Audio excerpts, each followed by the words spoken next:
Hello नमस्ते and a very good morning to all. The notebook IAS education for all channel पे आप सभी का स्वागत है। 1 अप्रैल है आज, अप्रैल फूल वाला दिन है, लेकिन बिल्कुल भी हम आप एक दूसरे को अप्रैल फूल नहीं बनाएंगे। ना तो हम अपनी पढ़ाई के प्रति हम पीछे हटेंगे, ना ही हम पढ़ाने के प्रति पीछे हटेंगे।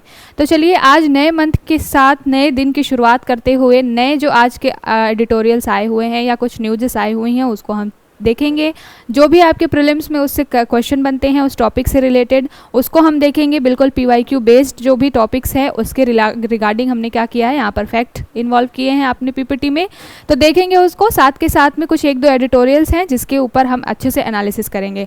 कौन सा पेपर से कौन सा टॉपिक रिलेट करता है हर दिन की तरह मैं आज भी आपको बताते चलूँगी, और कैसे आपको उस डाटा को उस फैक्ट को अपने आंसर में यूज़ करना है इसको भी हम बहुत अच्छे से देखेंगे। चलिए सबसे पहले देख लेते हैं कि आज के इंपॉर्टेंट हाईलाइट्स क्या है और उसके बाद हम शुरू करेंगे आज की अपनी चर्चा को। तो हाइलाइट्स क्या है, सबसे पहले कुछ न्यूज़ है। एक तो इलेक्शन का टाइम है, इस वजह से पॉलिटिकल हर जो एंगल है, हर जो न्यूज़ है वो पॉलिटिक्स से कहीं ना कहीं जोड़ करके देखी जा रही है। तो ऐसा ही एक पॉलिटिकल जो एंगल है, एक न्यूज़ है, लेकिन इसका हमारे लिए बहुत ही इंपॉर्टेंट रोल है क्योंकि ये कच्चातीव आइलैंड की बात कर रहा है। कच्चातीव आइलैंड जो है वो श्रीलंका और इंडिया के बीच में बहुत समय से कॉन्फ्लिक्ट का एक रीज़न है, तो उसको देखेंगे हम। क्या है हेडलाइन पहले देख लेते हैं। Congress carelessly give away Katchatheevu to Sri Lanka. PM Modi ji ने बोला है कि जो कच्चातीव है उसको हमें, जो कांग्रेस गवर्नमेंट थी उस समय में क्या किया गया था, श्रीलंका को सौंप दिया गया था। तो उसके रिगार्डिंग जब अब इलेक्शन का टाइम है तो हर पार्टी क्या करती है, दूसरे पार्टी को नीचा दिखाने के लिए या उसको अपने से कम बताने के लिए कुछ ऐसे इश्यूज़, कुछ ऐसे मुद्दे जो रेज करती रहती है। तो फिलहाल जो है वो कच्चातीव आइलैंड वाला जो कच्चातीव का जो मैटर है वो बहुत ही ज़्यादा न्यूज़ में चल रहा है। मोदी जी ने इसको एड्रेस किया है, तो देख लेंगे उसमें क्या न्यूज़ है। साथ के साथ हम देख लेंगे मैप के साथ में कि कच्चातीव आइलैंड का क्या रीज़न है और उसकी हिस्ट्री देखेंगे कि उसको क्या ऐसे कॉन्फ्लिक्ट हैं जिसकी वजह से इन दो देशों के बीच, भारत और श्रीलंका के बीच विवाद हो रहा है। अगली हमारी न्यूज़ क्या है, अगली हमारी हेडलाइन है a record 60 traditional products from across India granted GI tag. तो इस बार हिस्ट्री ब्रेक हुई है और 60 प्रोडक्ट्स को एक साथ जीआई टैग दिया गया है, जिसमें असम के बहुत ज़्यादा प्रोडक्ट्स हैं। तो देख लेंगे कि जीआई टैग क्या होता है, कौन कौन से नए प्रोडक्ट्स को दिया गया है इस बार ही। साथ के साथ में इस पिछले एक साल में कौन कौन से अदर जो प्रोडक्ट्स हैं जिनको जीआई टैग मिला है उसको भी हम देख लेंगे, क्योंकि प्रश्न आपसे यहाँ से प्रीलिम्स में बिल्कुल बनते ही बनते हैं, तो अच्छे से देखेंगे इस टॉपिक को। अगला टॉपिक है हमारा जेनेटिक प्रोफाइलिंग ऑफ कैप्टिव जम्बूज। ये एलिफेंट के बारे में बात हो रही है केरला में। जब सबको पता है कि केरला में जो हाथियों की संख्या है वो काफ़ी ज़्यादा है और अभी कुछ फेस्टिवल्स स्टार्ट हो रहे हैं, तो साउथ इंडिया में हाथी का एक बहुत ही इंपॉर्टेंट रोल है। आज भी वो ट्रेडिशनली कह लीजिए उनके ट्रेडिशन में शामिल है। साथ के साथ में हाथियों का क्या होता है, इस फेस्टिवल की वजह से या वहाँ पर जो ट्रेडिशन है उसकी वजह से बहुत ज़्यादा खरीद फरोख्त होती है एक राज्य से दूसरे राज्य में। तो ये जो कैप्टिव हाथी कहने का मतलब है, यानी कि बंधुआ जो हाथी होते हैं उनको क्या होता है, उनके जो होती हैं जैसे कि मान लीजिए उनकी हेल्थ से रिलेटेड, और साथ के साथ में उनको जब एक राज्य से दूसरे राज्य में ले जाया जाता है तो इलीगल व्यापार होने की चांसेस होते हैं। तो उससे रिगार्डिंग एक काम किया गया है, जेनेटिक प्रोफाइलिंग की बात की गई है केरला के द्वारा में। साथ के साथ में जेनेटिक प्रोफाइलिंग क्या होता है एलिफेंट से रिलेटेड, हम उसको देखेंगे। तो हम पहले न्यूज़ देखेंगे, उसके बाद हमारे लिए जो काम की चीज़ें हम उसको देख लेंगे। जेनेटिक प्रोफाइलिंग के द्वारा हाथियों की संख्या का और उसके डीएनए वगैरह का पता लगाया जाता है, तो अच्छे से देखेंगे हम उसको और क्या यूज़ है यहाँ पर इसका हम एनालिसिस करेंगे। अगला जो हमारा हेडलाइन है, now residents will have a से in voting pattern in Kerala. जो नॉन रेजिडेंट्स होते हैं जैसे कि प्रवासी लोग हैं जो भारत से बाहर 6 महीने से ज़्यादा समय से रह रहे हैं, तो उनको क्या है वोटिंग राइट्स मिले हुए हैं। और वो बहुत बड़ी आबादी है, हमारे देश की बहुत बड़ी आबादी जो है जो कि विदेशों में रहती है, लेकिन उनका जो है इंडियन डेमोक्रेसी में भी एक इम्पॉर्टेंट रोल है। ये बहुत बड़ा नंबर है, इसलिए सारे गवर्नमेंट्स ये चाहते हैं, चाहे वो स्टेट गवर्नमेंट हो चाहे वो सेंट्रल गवर्नमेंट हो, कि ज़्यादा से ज़्यादा लोगों को वोटिंग में शामिल किया जाए। और एनआरआई जो सेक्शन है वो भी एक बहुत बड़ा सेक्शन है, तो उसको क्या है किसी भी तरह से वो एक्सक्लूड ना हो जाए, इसलिए क्या पॉलिसीज़ होनी चाहिए, क्या मेजर्स होने चाहिए, इस न्यूज़ में इसकी बात की गई है। और केरला के ऊपर बेस्ड है ये न्यूज़। केरला में ये कंसर्न बताया गया है क्योंकि केरला में सबसे ज़्यादा लोग एनआरआई हैं जो कि बाहर में रह रहे हैं, और वो कैसे इफेक्ट कर रहे हैं केरला के वोटिंग सिस्टम को, इसके बारे में है। तो हम ये तो देख लेंगे, साथ के साथ में हम ये भी देख लेंगे कि जो एनआरआईज हैं उनके लिए क्या वोटिंग प्रोविजंस है, क्योंकि इस तरीके के क्वेश्चन आपसे बनते हैं और अभी इलेक्शन का टाइम चल रहा है, तो हो सकता है कि पॉलिटी में आपसे इस तरीके के क्वेश्चन बन जाए। अगला जो हमारा हेडलाइन है वो क्या है, Russia's invasion impaired scientist ability to collect climate data. देखिए क्लाइमेट डाटा के कलेक्शन के ऊपर में एक पूरा एक न्यूज़ है आया हुआ है, एडिटोरियल आया हुआ है। उसमें बात की गई है कि जो आर्कटिक वाला जो रीजन है वहाँ पर क्या हो रहा है, बहुत ज़्यादा ही ग्लोबल वार्मिंग की वजह से जो बर्फ़ जो है वो बहुत तेज़ी से पिघल रही है और उसका जो इम्पैक्ट है वो सभी को भुगतना है, नॉट ओनली वन कंट्री, वो पूरा विश्व को इफेक्ट करेगा कहीं ना कहीं। लेकिन अभी क्या हो रहा है कि रशिया और यूक्रेन की कॉन्फ्लिक्ट की वजह से रशिया जो है वो कुछ डाटा प्रोवाइड नहीं कर रहा है और कुछ जो साइंटिस्ट हैं वो रशिया जाने के लिए उनको परमिशन नहीं है सो दैट वो जा सकें और उस रीज़न में ये क्लाइमेट चेंज क्यों हो रहा है इससे रिलेटेड क्या कर सकें, वो अपना एनालिसिस कर सकें या फिर रिसर्च कर सकें। तो ये पूरा जो टॉपिक है इसी से रिलेटेड है कि रशिया और यूक्रेन की वॉर की वजह से कैसे ये पूरा एरिया अफेक्ट हो रहा है। तो क्लाइमेट चेंज से रिलेटेड है ये मुद्दा, उसको देखेंगे हम क्या है इसके अंदर बात क्या कही गई है। अगली हमारी हाईलाइट क्या है, compounding crisis water deficit version other adverse event for the poor. अभी जो काफ़ी दिनों से बेंगलुरु का वाटर क्राइसिस का मुद्दा चल रहा है, तो ये जो एडिटोरियल है, ये जो द हिंदू की तरफ से एक संपादकीय छापी गई है उसमें बात की गई है कि वाटर क्राइसिस हो रहा है उसका कारण क्या है और साथ के साथ मेनली ये साउथ इंडिया को फोकस करता है कि साउथ इंडिया में वाटर क्राइसिस हो रहा है उसके कारण क्या है, साथ के साथ ये पुअर जो गरीब तबका है हमारे समाज का उसको कैसे इफेक्ट कर रहा है उसको इसमें बताया गया है। तो हर एक एंगल से वाटर क्राइसिस को जोड़ा गया है, चाहे वो क्लाइमेट चेंज हो, चाहे वो फसल हो, चाहे वो ग्राउंड वाटर लेवल की बात हो, तो टेम्परेचर की बात हो, बहुत सारे एंगल्स को इस एडिटोरियल में जोड़ा गया है। इसलिए बहुत अच्छे से हम देखेंगे क्योंकि यहाँ से हमारे आंसर राइटिंग के लिए बहुत ही इंपॉर्टेंट पॉइंट्स जो हैं वो मिलने वाले हैं। तो अच्छा आर्टिकल है। अगला हमारा जो क्या हेडलाइन है, SC permits convicts to wear regular shirt full pant. ये मतलब कुछ भी होता रहता है इंडिया में, कभी भी बहुत ही कभी कभी तो बहुत ही इंटरेस्टिंग बहुत ही फ़नी से इंसिडेंट्स आ जाते हैं। तो एक जो कोर्ट है, मद्रास हाई कोर्ट ने अभी एक व्यक्ति हैं जिनके ऊपर कुछ एलिगेशंस लगे, वो जेल में हैं, तो उनको कुछ कपड़े फुल फॉर्मल नहीं पहन के आने दिया जा रहा है। इससे रिलेटेड एक न्यूज़ है, ये जस्ट फॉर एक अवेयरनेस है, अवेयरनेस भी क्या है, थोड़ा सा एंटरटेनमेंट के लिए ये न्यूज़ है। उसके बाद है Punnett square a genetic puzzle. ये जो है प्यूनेट स्क्वायर एक बहुत ही यूनिक तरीके का साइंस से रिलेटेड आपके जीएस पेपर 3 से रिलेटेड एक आया हुआ है, एक छोटी सी न्यूज़ है। इसमें जेनेटिक पजल की बात की गई है। तो पजल क्या होता है, कोई भी पहेली होती है जिसको सॉल्व करना होता है ना, और यहाँ पर बात की जा रही है जेनेटिक पजल की। तो हम इसको देखेंगे कि क्या है ये टॉपिक। ये आपके जेनेटिक्स जो होती हैं, जो आपकी डीएनए वगैरह होती हैं, उनसे रिलेटेड एक है। ये बहुत छोटा सा एक आर्टिकल है, उसको देख लेंगे। हो सकता है साइंस में क्या होता है, यूपीएससी में जनरली बहुत ही इनोवेटिव से बहुत ही अलग अलग तरीके से इधर उधर से क्वेश्चन पूछे जाते हैं। बट प्रीवियस ईयर आपने लास्ट ईयर का पेपर देखा होगा तो कहीं से भी कुछ भी पूछा गया था। तो चूंकि इसमें दिया गया है या द हिंदू के न्यूज़पेपर में प्यूनेट स्क्वायर के बारे में, तो हम उसको देखेंगे कि ये क्या होता है, सो दैट हमें थोड़ा सा अवेयरनेस रहे। अगर एग्जाम में कहीं पर ये शब्द दिखे या कुछ भी इसके रिगार्डिंग क्वेश्चन आए तो हम उसको टैकल करने के, सॉल्व करने के लिए कैपेबल हों। अगली हमारी जो न्यूज़ है वो है Tamil Nadu accounts for 30% of India's electronic export. तो तमिलनाडु का जो भी बात की गई है कि इंडिया के जो इलेक्ट्रॉनिक एक्सपोर्ट इंडिया के द्वारा किया जाता है उसमें तमिलनाडु का 30% रोल है। तो तमिलनाडु पे बेस्ड है ये, थोड़ा सा देख लेंगे हम, एक्सपोर्ट के रिलेटेड है, इकोनॉमी से रिलेटेड है इसलिए। तो चलिए सबसे पहले शुरू करते हैं आज के सबसे पहले न्यूज़ के साथ में। उसके पहले जो हमारे सब्सक्राइबर्स, जो नॉन सब्सक्राइबर्स हैं जो वीडियो देखते हैं, उनसे रिक्वेस्ट है कि आप सब्सक्राइब करिए ज़्यादा से ज़्यादा, क्योंकि हम इतनी मेहनत कर रहे हैं लेकिन व्यूज़ जो है या फिर सब्सक्रिप्शन जो है वो बहुत ज़्यादा बढ़ नहीं रहा है। तो हमें भी मोटिवेशन मिलेगा अगर आप क्या करेंगे, सब्सक्राइब करके हमारा वीडियो डेली फॉलो करेंगे। तो चलिए अब चलते हैं, हम देखते हैं सबसे पहले हमारी न्यूज़। पहली हमारी न्यूज़ क्या है, Congress carelessly gave away Katchatheevu to Sri Lanka. PM Modi ji ने बात की है कि जो कच्चातीव आइलैंड था वो 1974 में क्या किया गया था, तभी इंदिरा गांधी जी की सरकार थी और 1974 में क्या कर दिया गया था, पहले ये भारत का पार्ट हुआ करता था, उसको हमने श्रीलंका को दे दिया था। इंदिरा गांधी जी की सरकार थी, यानी कि कांग्रेस की सरकार थी। तो अभी इलेक्शन का टाइम है तो हर पार्टी क्या करती है, एक दूसरे को नीचा दिखाने के लिए, उनकी कमियां बताने के लिए इस तरीके के मुद्दे रेस करती रहती है।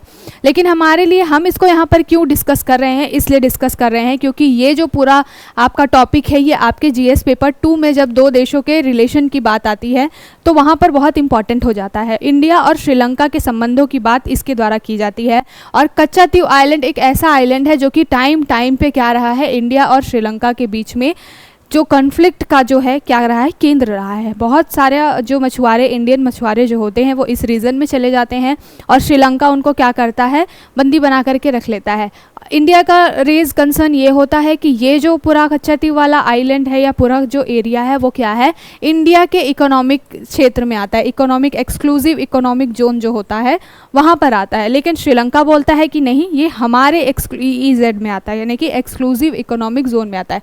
एक्सक्लूसिव इकोनॉमिक जोन क्या होता है कि कुछ इतने एरिया रिस्ट्रिक्टेड होते हैं जहाँ पर किसी एक देश की संप्रभुता होती है और वहाँ पे काम करने के लिए या न करने के लिए कुछ छूट वगैरह दी जाती है इकोनॉमिक गतिविधियों के लिए। तो कच्चातीव आइलैंड से रिलेटेड यही मुद्दा है कि इंडिया कहता है कि वो हमारा स्पेस है, हमारी जगह है, और जो श्रीलंका है वो कहता है कि नहीं, वहाँ पर हमारा राइट है। तो हम इसको यहाँ पर क्यों डिस्कस कर रहे हैं, पहले तो हम हिस्ट्री देखेंगे इंडिया श्रीलंका के रिगार्डिंग कि क्या ये कच्चातीव आइलैंड से रिलेटेड हिस्ट्री है। उसके बाद हम मैप के थ्रू देखेंगे कि कहाँ पर ये पाया जा रहा है, क्या उसकी जियोग्राफिकल जो स्टेटस है, क्योंकि मैपिंग से भी आपके क्वेश्चन बनते हैं और ये सारा मुद्दा जो है वो कहीं ना कहीं हाईलाइटेड रहता है हर समय।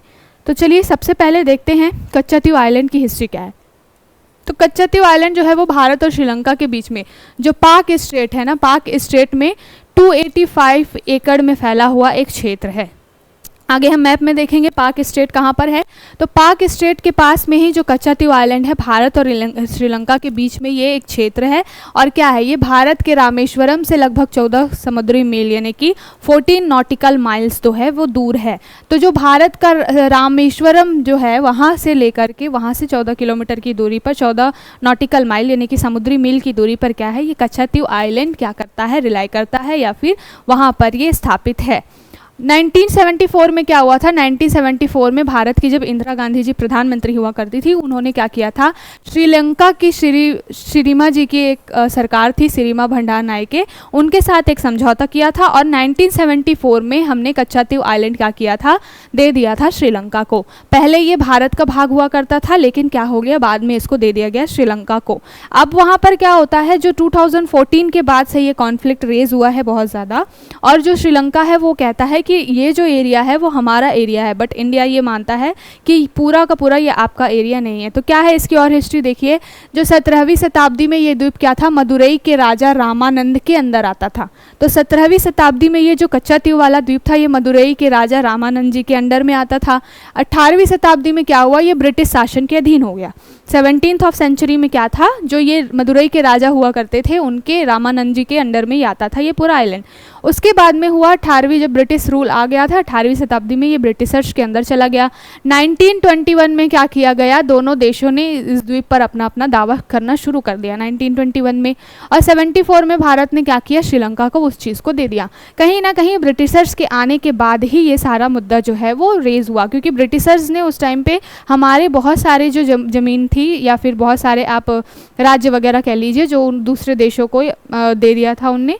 तो ये पूरा मुद्दा था कच्चातीव से रिलेटेड। 2014 में 2014 में क्या हुआ कि भारत ने कच्चातीव द्वीप पर मछुआरों के अधिकार को लेकर के फिर से विवाद उठाया। जब मोदी गवर्नमेंट आई तो फिर 2014 में फिर से ये मामला उठा, क्योंकि टाइम पे ये कॉन्फ्लिक्ट हो रहा था कि उस एरिया में जो कि साउथ इंडियन रीजन के लोग हैं वो बहुत ज़्यादा फिशरी वाले सेक्टर पे डिपेंड करते हैं। वहाँ पर मछुआरे बहुत ज़्यादा हैं, इस काम में बहुत सारे मछुआरे लगे हुए हैं और ये हमेशा कॉन्फ्लिक्ट बना रहता है कि कुछ मछुआरे जो होते हैं उनको नहीं पता होता है कि अब समुद्र में आप सीमा कैसे पता करोगे कि ये इंडिया की सीमा है या श्रीलंका की सीमा है। कई भाई लोग नहीं पढ़े लिखे होते तो उनको नहीं आइडिया होता है, वो कई बारी पार कर जाते हैं, उस सीमा को पार करके दूसरे रीजन में यानी कि श्रीलंका के क्षेत्र में चले जाते हैं। फिर क्या होता है, श्रीलंकन जो गवर्नमेंट होती है वो हमारे इंडिया के मछुआरों को क्या कर लेती है, पकड़ करके बंदी बना करके रख लेती है। तो ये पूरा मुद्दा आया जब, तो फिर मोदी गवर्नमेंट ने 2014 में इस मुद्दे को फिर से उठाया और ये फिर से कॉन्फ्लिक्ट का कारण बना हुआ है। फिलहाल पॉलिटिक्स वगैरह इसमें इन्वॉल्व हो रही है, क्योंकि साउथ इंडिया में जो पॉपुलेशन है वो इस पर डिपेंड करती है, कहीं ना कहीं इफेक्ट पड़ता है तमिलनाडु के बीच में और श्रीलंका के बीच में। बहुत सारे तमिलनाडु के ऐसे सिटीजन्स हैं जो कि कहाँ पर रह रहे हैं, श्रीलंका पे जाके रह रहे हैं। तो ये जो दो देशों के बीच में, एक तो हमारे बहुत सारे लोग वहाँ रह रहे हैं इसलिए भी एक कॉन्फ्लिक्ट का इशू है, साथ के साथ में बार बार जो मछुआरों वाला रीज़न इशू जो होता है उसकी वजह से भी ये हमेशा विवादों में रहता है। अब 1976 में एक समझौता हुआ और क्या हुआ, दोनों देशों के लिए समुद्री सीमाओं को क्या कर दिया गया, विशेष आर्थिक जोन यानी कि एक्सक्लूसिव इकोनॉमिक जोन में हमने क्या कर दिया, बांट दिया। 1976 में ये काम हुआ था और तब इसमें बोल दिया गया था कि हाँ इतना एरिया जो श्रीलंका का होगा, इतना एरिया क्या होगा, भारत का होगा। लेकिन फिर भी इस मुद्दे पर क्या हुआ है, बहुत ज़्यादा क्लियरिटी नहीं आ पाई है, क्योंकि वही बात है, समुद्र में सीमा खींचना बहुत ही एक क्या कहना चाहिए, ट्रेजिक काम है। मतलब बहुत आसान काम नहीं है। आप ज़मीन पे तो सीमा खींच दोगे कि आप बैरिकेटिंग्स लगा दोगे या आप वहाँ पर एक डेंजर का बोर्ड लगा दोगे और आप बोल दोगे कि ये हमारी सीमा है और वो दूसरे देश की सीमा है। पर समुद्र में ये सीमा खींचना क्या होता है, बहुत ही चैलेंजिंग काम होता है। और इसकी वजह से ही क्या होता है कि सही सीमा निर्धारण न होने की वजह से बार बार ये कॉन्फ्लिक्ट उठते रहते हैं। तो ये पूरी न्यूज़ थी, उसके जो हिस्ट्री थी वो हमने जानी। अब हम देख लेते हैं कि जो एरिया जो कहाँ पर ये जियोग्राफिकली मैप में कहाँ पर स्टैंड करता है। तो देखिए ये पूरा इंडिया का मैप है। यहाँ पर आपको सबसे नीचे मिलेगा श्रीलंका वाला रीजन, तमिलनाडु वाला रीजन, और यहाँ से जब आप थोड़ा सा आगे बढ़ेंगे यहाँ पर आपको क्या मिलेगा, यहाँ पर आपको मिलेगा श्रीलंका। ठीक है, तो यहाँ पर इन दो देशों के बीच में यानी कि इंडिया और श्रीलंका के बीच में ये कहाँ पर है, कच्चातीव आइलैंड है। ये क्या करता है, यहीं पर एक पाक स्टेट है। पाक स्टेट क्या करता है, मन्नार की खाड़ी को पाक की खाड़ी से जोड़ता है। तो पाक स्टेट के पास में ही क्या है, एक तो कच्चातीव आइसलैंड है, और ये कच्चातीव आइसलैंड कहाँ पर है, ये आपके पूरा गल्फ ऑफ मन्नार वाले रीजन के पास है, साथ के साथ रामेश्वरम से 14 नॉटिकल माइल्स की दूरी पर है। तो ध्यान में रखिएगा, ये पूरा मैप के थ्रू हमने देख लिया कि कहाँ पर है ये। तो इंडिया के जो तमिलनाडु वाला रीजन है और श्रीलंका वाला रीजन है, उनके बीच में ये है, समंदर के बीचों बीच में कच्चातीव आइलैंड है। कहाँ पर है, तो ये मन्नार की खाड़ी के पास में है, साथ के साथ में रामेश्वरम से 14 किलोमीटर की दूरी पर है। और पाक स्टेट, यहाँ पर एक पाक जो द्वीप है, पाक स्टेट क्या करता है, मन्नार की खाड़ी को पाक द्वीप से जोड़ता है। उसके पास ये कच्चातीव आइलैंड जो है वो क्या है, स्टैंड करता है। और भारत और इंडिया के बीच में ये कॉन्फ्लिक्ट, जो भारत और श्रीलंका के बीच में कॉन्फ्लिक्ट का ये क्या है, हमेशा मैटर रहता है। अगली जो हमारी न्यूज़ है वो क्या है, नॉन रेजिडेंट्स यानी कि जो इंडिया में नहीं रह रहे हैं, जो एनआरआईज या प्रवासी लोग हैं जो कि क्या है देश से बाहर रह रहे हैं, उनसे रिलेटेड एक आया है। अब जो इलेक्शन का टाइम है तो बहुत सारे लोग, मतलब हर पार्टी ये चाहती है कि ज़्यादा से ज़्यादा लोग क्या करें, इलेक्शन में अपनी भागीदारी लें, सो दैट क्या हो कि वोटों का जो नंबर बढ़ता है, परसेंटेज बढ़ता है, फिर ज़्यादा एक फ़ायदा होता है। बहुत ज़्यादा लोग इन्वॉल्व होते हैं तो कहीं ना कहीं फ़ायदा होता है जीतने वाली पार्टी को भी, और जो पार्टी जो सिर्फ वोट काटने के लिए होती है उनको भी कहीं ना कहीं फ़ायदा मिलता है।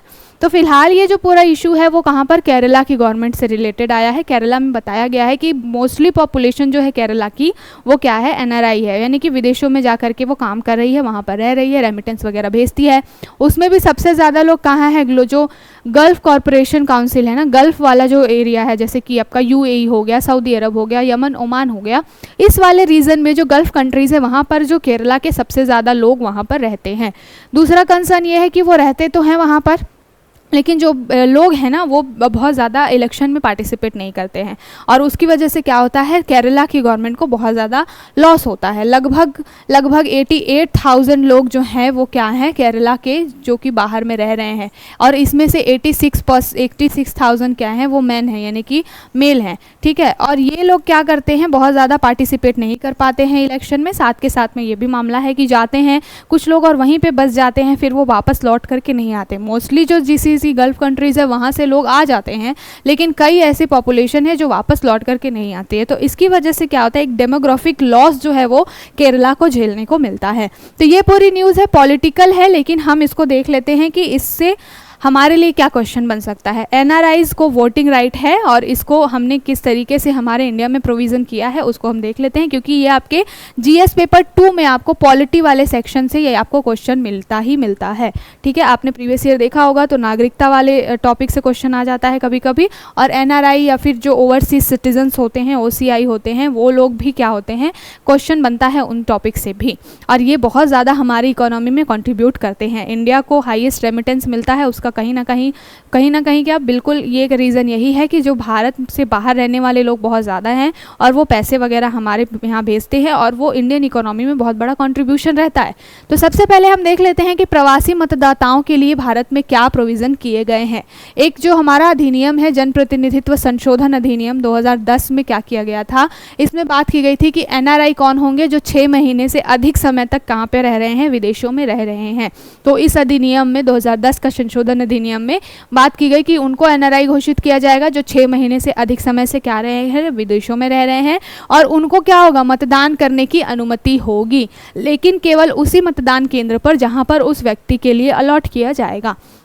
जैसे कि कोई व्यक्ति कोई बाहर देश में है, वहाँ पर जो दूतावास होते हैं, एम्बेसीज होती है, तो वहाँ पर अगर व्यक्ति जा करके रजिस्टर करे खुद को और वो बताए कि हाँ मैं अपने देश के, अपनी कंट्री के जो इलेक्शन है उसमें पार्टिसिपेट करना चाहता हूँ, तो फिर वहाँ पर क्या होगा, उनके लिए कुछ सेंटर्स अलॉट किए जाएंगे कि हाँ आप इस रीजन से आते हो, इस सेंटर में आके आपको वोट अपना देना है। तो जो जनप्रतिनिधित्व संशोधन अधिनियम 2010 का है उसमें यही बात की जाती है कि जो भी एनआरआईज होते हैं उनको क्या होगा, मत देने का अधिकार होगा, और उन्हीं जगहों पर होगा जहाँ पर वो क्या होते हैं, जहाँ पर उनके लिए केंद्र अलॉट होता है। 2010 से पहले क्या प्रोविज़न था कि भारतीय नागरिक जो कि एक पात्र मतदाता हो और 6 महीने से अधिक समय से रह रहा हो, वो चुनाव में मतदान नहीं कर पाएगा। पहले ये था, 2010 के पहले ये चीज़ थी कि जो एनआरआईज वगैरह होंगे वो इलेक्शन में पार्टिसिपेट नहीं कर पाएंगे अपनी कंट्री के, लेकिन 2010 में इस प्रोविज़न को चेंज कर दिया गया। ठीक है, तो ये हुआ मतदान से रिलेटेड। अब उसमें अगला पॉइंट क्या है कि निर्वाचन क्षेत्र में अपने निवास स्थान पर मतदान कर सकता है व्यक्ति जो उसने पासपोर्ट में डाला हो। तो एनआरआई व्यक्ति अगर उसने पासपोर्ट में जिस स्थान को रखा है या डाला है कि हाँ मैं इस जगह पर काम करने के लिए जा रहा हूँ, तो उसके पासपोर्ट में जो प्लेस लिखा हुआ है उसके अकॉर्डिंग उसको मतदान केंद्र प्रोवाइड किया जाएगा। तो सुविधा का बहुत ध्यान रखा जाता है प्रवासियों के लिए। वह केवल व्यक्तिगत रूप से मतदान कर सकता है और पहचान स्थापित करने के लिए क्या कर सकता है, अपना पासपोर्ट जो है मूल रूप से दे सकता है। जैसे हमारे यहाँ पर इलेक्शन के लिए आप वोट देने जाओगे तो आपको अपनी वोटर आईडी लेके जानी है, वैसे एनआरआईज जो होते हैं, जो उनको सेंटर अलॉट होता है, वहाँ पर अगर वो वोट देने जाते हैं तो उनको क्या होता है, वहाँ पर पासपोर्ट अपना लेकर जाना होता है और वही उनका एक प्रूफ होता है। अब प्रवासी मतदाताओं के लिए सरकार ने क्या कदम उठाए, तो 2017 में क्या हुआ था, शीतकालीन सत्र में सरकार ने क्या किया था, जनप्रतिनिधि कानून की धारा 20A के तहत क्या किया था, जो भी प्रतिबंध लगे थे उसको हटा दिया था। तो रिप्रेजेंटेशन ऑफ पीपल एक्ट जो है उसके तहत क्या हुआ था, उसकी धारा जो 20 है उसमें क्या किया गया था, संशोधन किया गया, और उसके बाद से जो 20A है उसके बाद से क्या हुआ, प्रवासी भारतीयों पर जो वोट न देने का प्रतिबंध लगा हुआ था उसको हटा दिया गया और अब उनको क्या किया गया, ये अनुमति दी गई कि वो भी वोट दे सकते हैं। तो अधिनियम की धारा 20A क्या होती है, अपने निर्वाचन क्षेत्र में मतदान करने के लिए उनको शारीरिक रूप से वहाँ पर उपस्थित होना पड़ता है। तो वो खुद जाते हैं, जैसे कि नॉर्मली हमारे कंट्री में इलेक्शन होगा तो हमको जा करके वोटिंग, जो भी हमको सेंटर अलॉट होता है वहाँ जाके हमको वोट देना होता है, बिल्कुल वैसे ही एनआरआईज को भी क्या होता है, शारीरिक रूप से वहाँ पर फिजिकली प्रेजेंट होकर क्या होना होता है, वोट देना होता है। फिर चुनाव आचरण नियम 1961 में क्या था कि विधेयक जो विदेशी मतदाताओं को अपनी ओर वोट डालने के लिए एक प्रॉक्सी नियुक्त करने में सक्षम बनाता है। तो 1961 में चुनाव निर्वाचन ने क्या किया था, प्रॉक्सी होता था कोई व्यक्ति, मतलब कि जो व्यक्ति एनआरआई है उसकी जगह पे किसी एक व्यक्ति को प्रॉक्सी के रूप में चुना जाता था और वो वोट डालता था। लेकिन 2018 में विधेयक पारित किया गया और 16वीं ये सारे प्रोविजंस को ठीक करने के लिए काम हुआ, बट 16वीं लोकसभा में क्या हुआ कि जो लोकसभा भंग हो गई और उसकी वजह से ये विधेयक जो है वो पेंडिंग रह गया।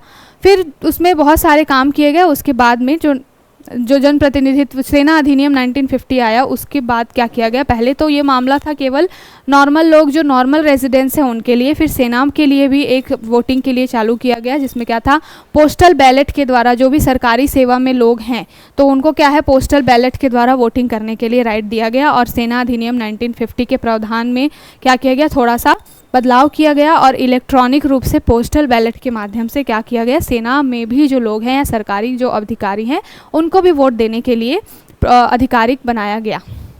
तो ये थी पूरी कुछ न्यूज़, कुछ हिस्ट्री। अब देख लेते हैं कि एनआरआईज़ के लिए और भी क्या बात की गई। सबसे पहले हमने सेवा मतदाता जो सर्विस वोटर्स होते हैं उनके लिए क्या बात की गई थी कि जो सेवा मतदाता होंगे वो ETBPS का उपयोग करने की अनुमति होगी चुनाव आचरण नियम के द्वारा। और इसमें 2016 में क्या किया गया, संशोधन किया गया और फिर डाक मतपत्र पंजीकरण सेवा की शुरुआत की गई। तो डाक के द्वारा क्या हुआ, इन लोगों को जो सेवा मतदाता हैं या सर्विस जो मतदाता हैं उनको क्या किया गया, डाक मतपत्र के द्वारा पंजीकृत करने की बात की गई, जैसा कि हमने अभी बात की। उसके बाद एनआरआईज़ के लिए क्या मामला हुआ कि कम से कम 5 दिन बाद जो भी, मतलब कोई भी व्यक्ति जो है, जो एनआरआई है, जो मतदान करना चाहता है उसको क्या करना पड़ेगा, इसकी अधिसूचना कम से कम 5 दिन बाद रिटर्निंग ऑफिसर को सूचित करना होगा कि चुनाव की जो भी अधिसूचना लागू होगी उसके 5 दिन बाद रिटर्निंग ऑफिसर को क्या करना होगा, सूचना देनी होगी। और फिर क्या होगा, उसके माध्यम से इलेक्ट्रॉनिक रूप से भी मतपत्र भेजने की बात इसमें है। तो ये कुछ न्यूज़ेस हैं, इलेक्ट्रॉनिकली भी, साथ के साथ में फिजिकली भी आप प्रेजेंट होकर के जो भी एनआरआई है वो वोट दे सकता है। और ये जो लोग होते हैं, नंबर ऑफ़ पीपल्स बहुत ज़्यादा हैं, और इंडिया की वोटिंग जो सिस्टम है वहाँ पर बहुत लोगों का बहुत ही बड़ा रोल है ना। जनता को लुभाने के लिए पॉलिटिकल पार्टीज़ क्यों इतना ज़्यादा इम्पोज करती हैं, उनको यही होता है कि ज़्यादा से ज़्यादा लोग क्या करें, वोटिंग राइट्स में पार्टिसिपेट करें, कहीं ना कहीं उनको भी फ़ायदा होता है इस चीज़ का। अब देख लेते हैं कि भारत के बाहर देश में रहने वाले कुछ लोगों को कई तरीके से वोट देने के राइट मिले हुए हैं। तो 2-3 राइट्स हैं, जैसे कि आप डाक मतपत्र के द्वारा दे सकते हैं, ई वोटिंग के द्वारा भी वोट दिया जा सकता है, यानी कि इलेक्ट्रॉनिक वोटिंग। फिर जो दूतावास या वाणिज्य दूतावास में जो लोग होते हैं उनको जो भारतीय दूतावास में वोटिंग के लिए क्या प्रोविजंस है, और फिर प्रॉक्सी वोटिंग वाली सिस्टम है। तो हमने सारी टॉपिक पे मोर और लेस बात कर ली है कि डाक मतपत्र के द्वारा क्या होता है, जो पोस्टल बैलेट का प्रयोग करके अपना उम्मीदवार जो है वो वोट दे सकता है, निर्धारित समय सीमा होती है उसके, और उस सीमा के भीतर ही उनको वोट देना होता है। साथ के साथ में ई वोटिंग की बात होगी तो इसमें कोई इशू ही नहीं है, इलेक्ट्रॉनिकली क्या कर सकते हैं, इंटरनेट के माध्यम से मतदाता अपना वोट डाल सकते हैं। उसके बाद जो दूतावास वाला कॉन्सेप्ट है, वहाँ पर क्या है कि विदेश में रहने वाली भारतीय नागरिक भारत में स्थित दूतावास या भारतीय दूतावास में भी वोट डाल सकते हैं, और उन्हें मतदान के लिए निर्धारित समय और स्थान पर जाना होगा। तो ये भी दूतावास से रिलेटेड है, जो भी उनको मतदान केंद्र अलॉट होगा उसमें जाकर के उनको वोट देना होगा। प्रॉक्सी वोटिंग क्या होता है, प्रॉक्सी वोटिंग में क्या होता है कि एक व्यक्ति की जगह पे दूसरे व्यक्ति को उसका एज अ नॉमिनी कह लीजिए, प्रॉक्सी कह लीजिए, वहाँ पर उसको रखा जाता है और वो व्यक्ति उसके बिहाफ पे जाकर के वोट देकर आता है। तो ये हुआ कुछ रिलेटेड न्यूज़, बहुत ही अच्छा टॉपिक था हमारे लिए। तो हमने उसकी जो भी हिस्ट्री पूछी जा सकती थी एग्ज़ाम में, हमने उसको क्या कर लिया, डिस्कस कर लिया। अब ये यहाँ पर कुछ आवश्यक दस्तावेज जो कि सबको जनरल अवेयरनेस के जानने होते हैं कि पासपोर्ट होना चाहिए, भारत का आवासीय पता होना चाहिए, मतदान पहचान पत्र होना चाहिए, एडिशनल है, ये सारी चीज़ें होती हैं। तो जो भी इलेक्शन का मुद्दा चल रहा है, इलेक्शन का टाइम चल रहा है, अलग अलग तरीके के न्यूज़, अलग अलग तरीके के मुद्दे आते रहते हैं जो हमारे लिए काम के होते हैं। हम उन्हीं को यहाँ पर क्या करते हैं, चुनते हैं। हम फालतू बहुत सारे न्यूज़ आते रहते हैं, आप पेपर उठा के देखेंगे, पॉलिटिकल न्यूज़ से भरा होता है पेपर, लेकिन वहाँ से काम की चीज़ जो इससे हमारे को प्रश्न बन सकता है, हम उन्हीं टॉपिक्स को उठाते हैं और फिर उनके प्रीवियस हिस्ट्री को क्या करते हैं, हम प्रीवियस ईयर पेपर देख करके जो भी हिस्ट्री से उनके क्वेश्चन बन सकते हैं उसको हम यहाँ पर डिस्कस करते हैं। तो अब चलते हैं हम अपने अगले टॉपिक की तरफ। अगला टॉपिक क्या है, cardamom crops in Idukki begin to wilt in severe drought. देखिए अभी जो साउथ इंडिया में, पूरा दक्षिण भारत या आप कह लीजिए ओवरऑल इंडिया में पानी की जो बहुत बड़ी कमी है, ग्राउंड वाटर लेवल जो है वो क्या हो रहा है, बिल्कुल डिक्रीज़ हो रहा है। और ये क्या हो रहा है, डिक्रीज़ जो हो रहा है उसके कई सारे कारण है, ठीक है। एक तो ग्राउंड वाटर लेवल डिक्रीज़ होने का पहला कारण ये है कि बारिश की कमी हो जाती है कई बारी, तो उसकी वजह से दूसरा कारण ये होता है कि जल संरक्षण की व्यवस्था जो है वो बिल्कुल सही नहीं है, उतनी अच्छी नहीं है। इस वजह से तीसरा कारण है कि हमने क्या किया है, मिट्टी वाली जो ज़मीन है उसको पाट करके हमने क्या किया, कंक्रीट बना दिया उसको, मतलब उसके ऊपर बिल्डिंग्स खड़ी कर दी है, कंक्रीट की सड़कें हो गई हैं। इसकी वजह से ज़मीन में जो पानी का अवशोषण है, जो है अब्जॉर्प्शन है, वो नहीं हो पा रहा है। तो ये सारी चीज़ें क्या हो रही हैं, जो ड्रॉट का यानी कि सूखा की तरफ लेके जा रहे हैं हमें, क्योंकि भविष्य में क्या हो सकता है, सीवियर जो है बहुत ही गंभीर रूप से सूखा पड़ सकता है। और अभी जो साउथ इंडिया में वाटर क्राइसिस चल रहा है, बेंगलुरु वाला मुद्दा देख लीजिए, चाहे ओवरऑल साउथ इंडिया में भी, तो क्या हो रहा है, जो कार्डमम, सबको मालूम है कि सबसे ज़्यादा इलायची वगैरह की खेती कहाँ पर की जाती है, साउथ इंडिया में की जाती है। और जब पानी की कमी हो रही है तो इलायची की जो प्रजाति है या उसकी जो उपज है उस पर भी कहीं ना कहीं नेगेटिव इफेक्ट पड़ रहा है। तो उससे रिलेटेड ये एक छोटी सी न्यूज़ आई है। इसमें बात की गई है कि जो भी पहले क्या रीज़न था, पहले क्या था, कुछ ऐसे डिस्ट्रिक्ट की बात की गई है जैसे कि नेंदुमक्कम हो गया, थानपरा, संथानपरा हो गया, पथुमुरी हो गया, कुछ डिस्ट्रिक्ट के बारे में बताया गया है जहाँ पर पानी की बहुत ज़्यादा कमी हो रही है और इसकी वजह से क्या हो रहा है, जो इलायची वाला जो क्रॉप है, इलायची की जो खेती है या फसल है उसको बहुत ज़्यादा नुकसान हो रहा है। तो यहाँ पर तो न्यूज़ थोड़ी बहुत दी गई है, लेकिन हमारे लिए इलायची वाला जो टॉपिक है वो इम्पॉर्टेंट है, क्योंकि आपसे इस तरीके के प्रश्न पूछे जाते हैं फसलों से संबंधित, क्रॉप से संबंधित, एग्रीकल्चर वाला जो आपका सेक्टर होता है, जो सेक्शन होता है, वहाँ पर आपसे क्रॉप से संबंधित प्रश्न पूछे जाते हैं। तो हम सबसे पहले देख लेते हैं कि इलायची की क्या इंपॉर्टेंस है हमारे यहाँ पे। तो इलायची, भारत को मसालों का देश बोला जाता है। हम अंग्रेज़ों के टाइम पे भी बहुत ज़्यादा मसाले वगैरह हम अपने यहाँ से क्या करते थे, एक्सपोर्ट करते थे, और आज के समय में भी हम मसालों का सबसे ज़्यादा एक्सपोर्ट करते हैं। एमपी जो है वो मसालों के उत्पादन के क्षेत्र में सबसे पहले नंबर पे आता है। और इलायची वगैरह की जब उत्पादन की बात होती है तो वहाँ पर साउथ इंडिया का नाम आता है। इलायची क्या क्या है, एक तरीके का मसाला है जो विभिन्न व्यंजनों में डाला जाता है, सभी को पता है, अब इसमें बताने की तो ज़रूरत नहीं है। मल्टीपल यूज़ है इसके, खाना पकाने के साथ साथ में माउथ फ्रेशनर के रूप में भी इसका यूज़ होता है। लेकिन यहाँ से प्रश्न कहाँ पे बनते हैं, यहाँ से प्रश्न बनते हैं आपके जलवायु से रिलेटेड, यानी कि ज्योग्राफी और एनवायरनमेंट से रिलेटेड। कोई भी फसल आती है, जैसे कि खरीफ की फसल हो, रबी की फसल हो, जायद की फसल हो या अन्य बागवानी फसलें होती है, क्वेश्चन वहाँ पर क्या बनता है आपसे, ये तो पूछा जाता है कि कौन सा किस सेक्शन में आता है, यानी कि कौन सी फसल खरीफ है, कौन सी फसल आपकी जायद है, कौन सी फसल रबी है। दूसरा क्वेश्चन ये बनता है कि उनके लिए क्या क्लाइमेट स्थितियाँ होनी चाहिए, जैसे कि कितना पानी होना चाहिए, कितना वर्षा मिलनी चाहिए उनको, कैसी मिट्टी होनी चाहिए। तो हम जो है इस टॉपिक को इसी तरीके से डिस्कस करेंगे। तो जलवायु के बारे में अगर बात की जाए तो 30 डिग्री सेंटीग्रेड के बीच में टेम्परेचर होना चाहिए, यानी कि 15 से 30 डिग्री सेल्सियस का तापमान होना चाहिए इलायची की खेती के लिए। ये बात हुई किसके लिए, टेम्परेचर के लिए। ये क्वेश्चंस बनते हैं, बिल्कुल भी यहाँ अननेसेसरी चीज़ें नहीं है। यही क्वेश्चन आपको देखेंगे आप जब, इसीलिए बार बार बोला जाता है कि आप प्रीवियस ईयर पेपर उठा के देखिए, क्योंकि उससे आपको अंदाज़ा लग जाता है कि किस टॉपिक से कैसे प्रश्न आ रहे हैं। फिर आप इधर उधर ये भी पढ़ लूँ वो भी पढ़ लूँ की जगह पे एक जगह आप क्या हो जाते हैं, आपका डाटा कंबाइंड हो जाता है और आपका जो ये भाग दौड़ वाली चीज़ है ना, जो टेंशन है वो कम हो जाती है, क्योंकि ये भी पढ़ना है वो भी पढ़ना है, उसमें क्या होता है, बहुत ज़्यादा प्रेशर क्रिएट होता है। लेकिन जब आप PYQ देख के पढ़ रहे होते हैं तो आपको एक डायरेक्शन मिलता है कि हाँ हमें इस डायरेक्शन में पढ़ाई करनी है। तो इलायची वगैरह से रिलेटेड क्वेश्चन ऐसे ही बनते हैं। एक तो टेम्परेचर की बात होती है कि 15 to 30 डिग्री सेंटीग्रेड का टेम्परेचर होना चाहिए। मिट्टी कैसी होनी चाहिए, तो मिट्टी क्या होनी चाहिए, ऐसी होनी चाहिए जो इसमें अधिक जल निकासी की क्या हो, व्यवस्था हो, यानी कि दोमट मिट्टी का यहाँ पर यूज़ किया जाता है। साथ के साथ में इसका क्या, मिट्टी का pH कितना होना चाहिए, pH होना चाहिए 6 to 7%।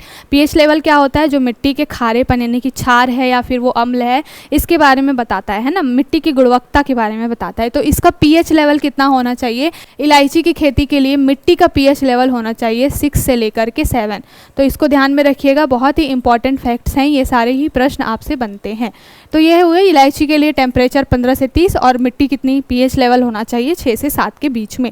साथ के साथ में बारिश कैसी होनी चाहिए, तो जो इसकी बारिश का जो है 150 mm से लेकर के 200 mm बारिश होनी चाहिए यहाँ पर, ठीक है। साथ के साथ में ऊंचाई, तो ये इलायची को 600 मीटर से लेकर के 1500 मीटर की ऊंचाई पर उगाया जा सकता है। साथ के साथ इसमें छाया क्या होनी चाहिए, इलायची को छायादार स्थान पर उगाना चाहिए। तो ये जो 3-4 पॉइंट्स हमने यहाँ पे डिस्कस किए, आपके प्रश्न ऐसे ही बनते हैं। कोई भी टॉपिक आप न्यूज़ में है उसको आप इसी तरीके से पढ़ाई किया कीजिए हमेशा। तो हमने बात की यहाँ पर कि कितना टेम्परेचर चाहिए, कैसी मिट्टी चाहिए, साथ के साथ बारिश कितनी चाहिए, उसके बाद इलायची में कितने ऊंचाई पर उगा सकते हैं। तो जो साउथ इंडिया वाला रीजन है वो हिली वेस्टर्न घाट वगैरह और ईस्टर्न घाट वाले रीजन पे आता है, तो ऊंचाई वाले जगहों पर इसको उगाया जाता है। 600 मीटर से 1500 मीटर की ऊंचाई पर हम इसको उगा सकते हैं, ठीक है। और प्रसार कैसा होता है, तो जो इसकी बीज होती है उसके द्वारा ही उसका कटाई करके उसका एनरिचमेंट संवर्धन करके ये सारी चीज़ें उगाई जाती हैं। तो ये था जो टॉपिक हमारा, उससे रिलेटेड हमने बात की। अब देख लेते हैं कि भारत में इलायची खेती का क्या स्थिति है। तो भारत इलायची का दूसरा सबसे बड़ा क्या है, उत्पादक है, यानी कि प्रोडक्शन के मामले में, प्रोड्यूस करने के मामले में भारत सेकंड नंबर पे आता है। और भारत में इलायची की खेती कहाँ कहाँ होती है, तो मेनली जो होती है वो केरल, कर्नाटक और तमिलनाडु, मेघालय, इन सारे राज्यों में होती है। तो साउथ इंडिया वाला रीजन है, वहाँ पर ज़्यादा होती है। भारत दूसरे नंबर पे इलायची का सबसे बड़ा उत्पादक है। साथ के साथ में इनमें बहुत सारी किस्में उगाई जाती है। एक किस्म है मलाबार। तो जो मलाबार किस्म है ये इलायची की किस्म है, याद रखिएगा। और इसकी जो सबसे लोकप्रिय किस्म है ये, यानी कि इलायची में सबसे लोकप्रिय किस्म कौन सी है, मलाबार की है। उसके बाद वायनाड इलायची आती है। वायनाड इलायची की भी बहुत ही उच्च गुणवत्ता होती है। साथ के साथ में क्या है, केरल राज्य में उगाई जाती है। उसके बाद तीसरे नंबर पे आता है मैसूर इलायची। ये कहाँ पर है, मध्यम गुणवत्ता वाली है, ये मीडियम एक क्वालिटी होती है इसमें, और ये कर्नाटक में। तो मैसूर, कर्नाटक आप स्टेट के नाम से और सिटी के नाम से एक रिलेट कर सकते हैं, ठीक है। उसके बाद असम में भी उगाया जाता है इलायची। तो असम की इलायची कम गुणवत्ता, मतलब आप साउथ इंडिया वाली इलायचियों को देखेंगी तो उनकी जो गुणवत्ता है, उनकी जो क्वालिटी अच्छी होती है, और असम वाला जो है उनकी क्वालिटी थोड़ी सी लो होती है। तो इस तरीके से आपसे प्रश्न बनते हैं। भारत को हमने देख लिया कि भारत क्या है, दूसरा बड़ा उत्पादक है। जो भी इंपॉर्टेंट क्वेश्चंस थे हमने उसको यहाँ पर देख लिया इस टॉपिक से रिलेटेड। अब चलिए चलते हैं अगले टॉपिक की तरफ। अगला जो हमारा ये टॉपिक है वो क्या है, पहले हेडलाइन देखते हैं, genetic profiling of captive jumbos in Kerala to begin soon. देखिए अभी केरला में एक फेस्टिवल मनाया जाने वाला है और उसकी वजह से क्या हो रहा है, जो कैप्टिव हाथी हैं यानी कि बंधुआ जो हाथी होते हैं जिनका लोग महावर वगैरह बहुत ज़्यादा ही यूज़ करते हैं अपने डे टू डे लाइफ चलाने के लिए, तो वो वाला फेस्टिवल जब से केरला में अब स्टार्ट हो जाएगा सीज़न, सब तो फेस्टिवल के ही सीज़न है, जैसे कि हम कल बात की थी जो बिहू वगैरह हो रहा है बंगाल में, जो बैसाख वाली चीज़ हो रही है, पोयला बैसाख बोला जाता है। इस बार वेस्ट बंगाल की जो CM है उन्होंने बोला है कि जो 1 जनवरी होगी उसको हम पोयला बैसाख के रूप में मनाएंगे। तो ये तरीके के अलग अलग जो भी रीजन्स हैं इंडिया में, वहाँ पर चैत्र नवरात्रि स्टार्ट होते ही साथ के साथ में चैत्र वाला महीना स्टार्ट होते ही हिंदू नववर्ष के हिसाब से बहुत सारे फेस्टिवल्स मनाए जाते हैं। तो केरला में या साउथ इंडिया में कह लीजिए हाथियों का एक बहुत ही इंपॉर्टेंस है, वहाँ पे ट्रेडिशनल या उनके रिचुअल्स में भी हाथी शामिल होते हैं और सबसे ज़्यादा जो हाथी पाए भी जाते हैं इन्हीं सारे रीजन्स में केरला वगैरह में। तो ये जो जेनेटिक प्रोफाइलिंग अभी इन हाथियों के करने की बात की जा रही है। जेनेटिक प्रोफाइलिंग क्या होती है, जैसे कि कोई इंसान होता है जिसमें DNA होते हैं ना, जीव में भी DNA वगैरह होते हैं, हमने बात की थी कि DNA क्या होता है, जो बेस होता है उसका, यानी कि 4 बेस होते हैं, उससे मिलकर के क्या बनता है, DNA बनता है। तो इन DNA की प्रोफाइलिंग की जाती है और हर व्यक्ति का DNA 99% तो सेम होता है, पर 1% जो जीन्स होते हैं वो क्या होते हैं, अलग होते हैं। इन DNA वगैरह की वजह से ही जो जीन या आनुवंशिकता अलग अलग होती है, पेरेंट से बच्चों में आती है। हर इंसान इंडिविजुअल होता है क्योंकि ये जो बेस होते हैं ना, यहाँ पर जो बेस होते हैं उनकी जो स्थिति के हिसाब से DNA और जो जेनेटिक जो गुण है, चाहे क्वालिटीज़ हैं किसी भी इंसान की, वो क्या होती हैं, बदलती रहती हैं।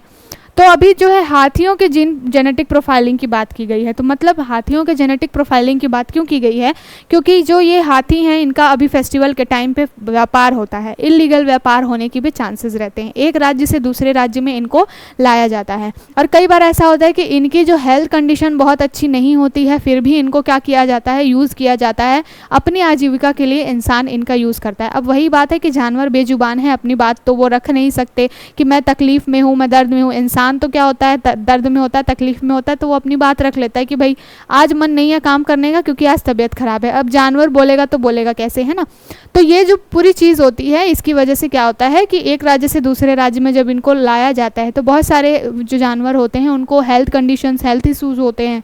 साथ के साथ में कुछ लोग ऐसे होते हैं जो कि क्या आनुवंशिकता को क्या कर देते हैं, मॉडिफाइड कर देते हैं और एक बेहतर नस्ल निकालने के चक्कर में क्या होता है, इनके जीन्स के साथ में क्या होता है, खिलवाड़ होता है।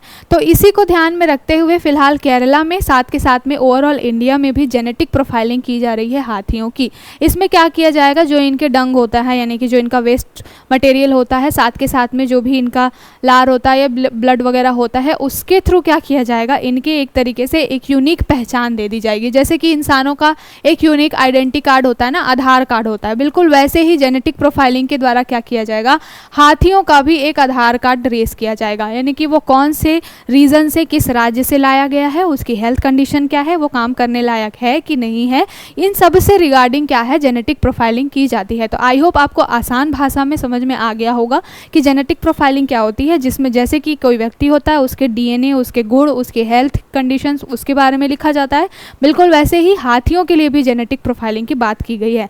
और इसको ध्यान में रखते हुए अभी क्या हुआ है कि इंडिया ने नया रूल लेकर आया। तो इंडिया, भारत जो है वो क्या कर रहा है, जो जलवायु परिवर्तन मंत्रालय है, पर्यावरण और जलवायु परिवर्तन मंत्रालय है भारत का, उसने अभी एक नया रूल जारी किया है। क्या है, बंधुआ हाथी स्थानांतरण परिवहन नियम 2024। तो अभी रिसेंटली इसको क्या किया गया है, लॉन्च किया गया है। ये रूल है किससे रिगार्डिंग है, तो बंधुआ हाथी स्थानांतरण एवं परिवहन से रिलेटेड है। इसमें यही बात की गई है, क्या बात की गई है कि जो स्थानांतरण परिस्थितियां होंगी वो कैसे होंगी कि हाथी का मालिक अब क्या करेगा, हाथी के कल्याण के लिए पर्याप्त रूप से क्या करेगा, काम करेगा। ठीक है, हाथी का जो भी मालिक होगा वो उसकी अच्छे से देखरेख करेगा, साथ के साथ हाथी की वर्तमान स्थिति की तुलना में और बेहतर कंडीशन उनको मिले, इन पर ध्यान दिया जाएगा। ये पूरा जो आपका टॉपिक है वो GS पेपर 3 में एनवायरनमेंट वाले सेक्शन से आता है और कहीं ना कहीं ये मेन ह्यूमन और जो एनिमल है कॉन्फ्लिक्ट से भी रिलेट करता है। आपने देखा होगा कि कई बारी जो केरला में ही एक केस आया था जब भी हाथी के मुंह में पटाखे रख के जला दिया गया था।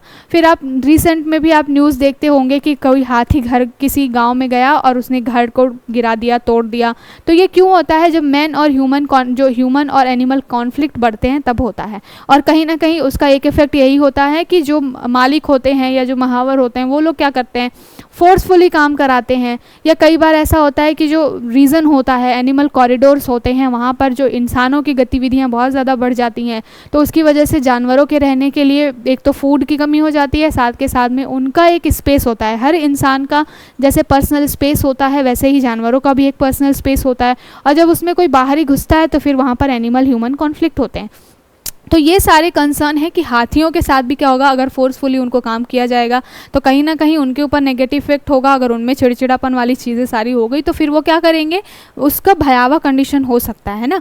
तो ये सब को ध्यान में रखते हुए रेगुलेशंस को और ज़्यादा मॉडिफाई करने के लिए ये बंधुआ हाथी स्थानांतरण या परिवहन नियम 2024 को लाया गया है। इसमें क्या होगा, जो मुख्य वन्य जीव वार्डन है ना, जो जंगल में रहता है, जो वन्य जीव का वार्डन रहता है, वाइल्ड लाइफ वार्डन है, उसको ये दिया गया है पूरी अथॉरिटी कि वो क्या करे, विशिष्ट परिस्थितियों के आधार पर हाथियों के संरक्षण के लिए काम करे। तो ये पूरी बात की गई है बंधुआ हाथी स्थानांतरण परिवहन नियम में।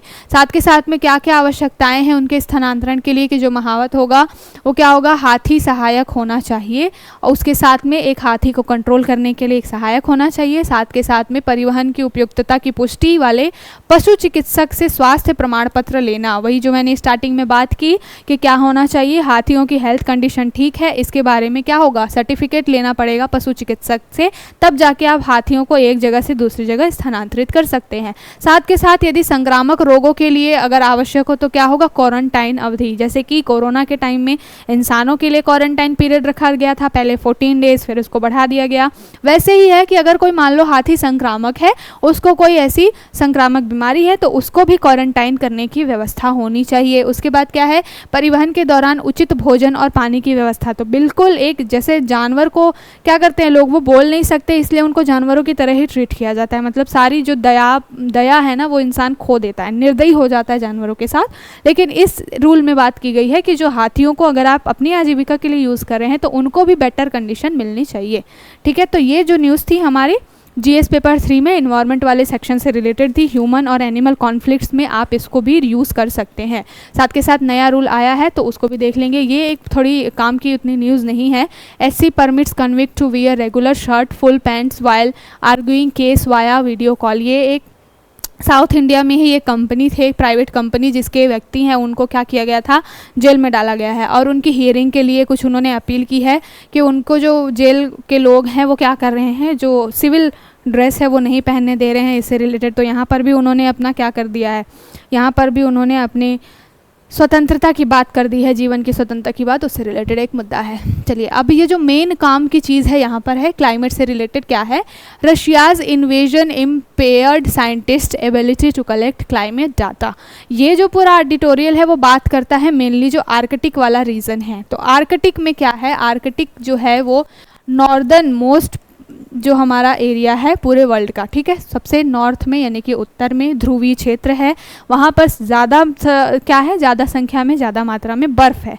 लेकिन अभी क्या हो रहा है, इस एडिटोरियल में बताया गया है कि जो बाकी जो रीजन है वर्ल्ड के उनकी तुलना में इन आर्कटिक रीजन में जो बर्फ़ के पिघलने की जो टेंडेंसी है वो क्या है, 4 गुना अधिक है। यानी कि अगर मान लीजिए नॉर्मल जो भी देश है वहाँ पर जो टेम्परेचर से बर्फ़ पिघल रही है, जिस गति से बर्फ़ पिघल रही है उसका 4 गुना यानी कि 4x कर लीजिए, 4 गुना जो आर्कटिक क्षेत्र में क्या हो रहा है, बर्फ़ पिघल रहा है।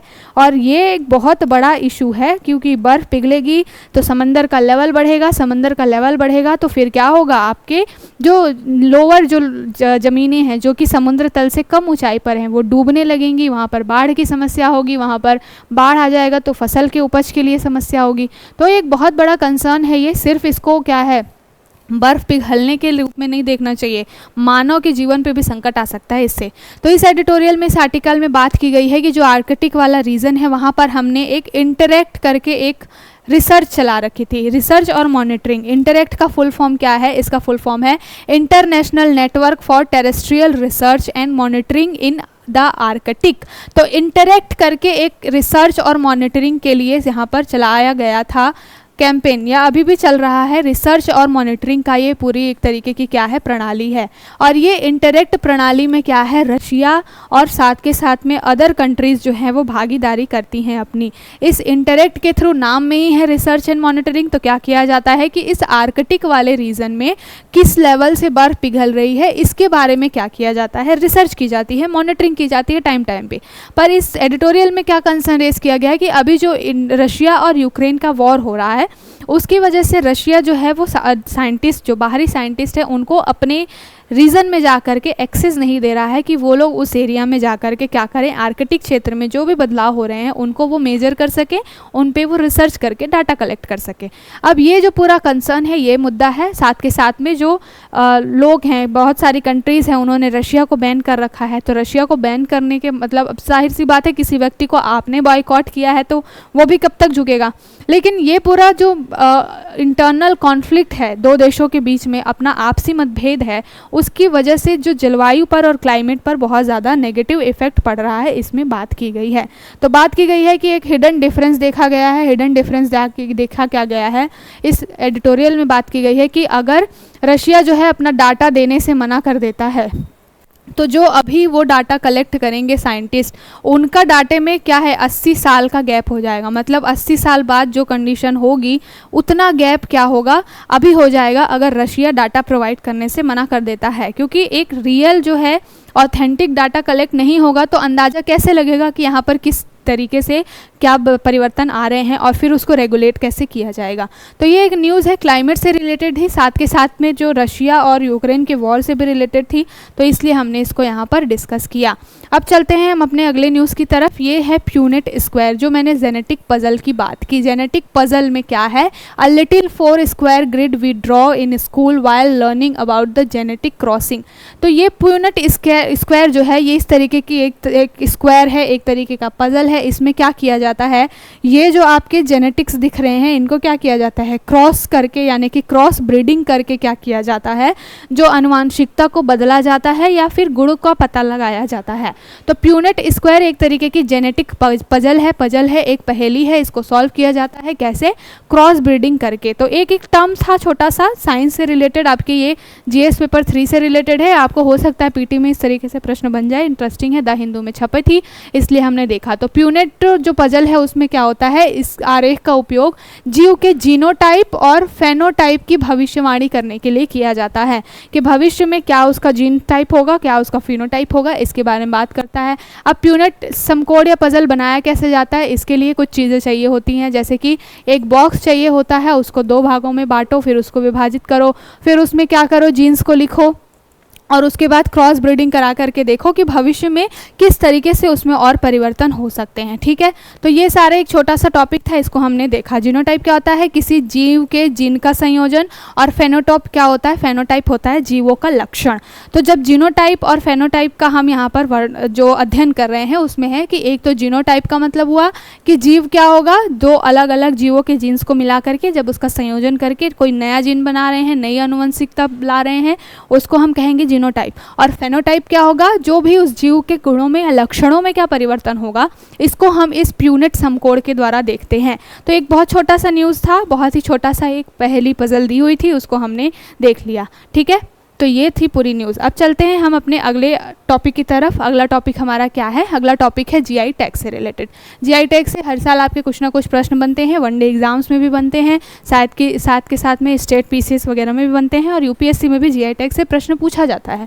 तो a record 60 traditional products from across India granted GI tag. अभी रिकॉर्ड टूटा है और रिकॉर्ड टूट के क्या हुआ है, लगभग 60 जो प्रोडक्ट्स हैं उनको जीआई टैग दिया गया है। ठीक है, और इसमें क्या है, कुछ असम के हैं। असम में अभी कल हमने डिस्कस किया था कि बिहू मनाया जा रहा है।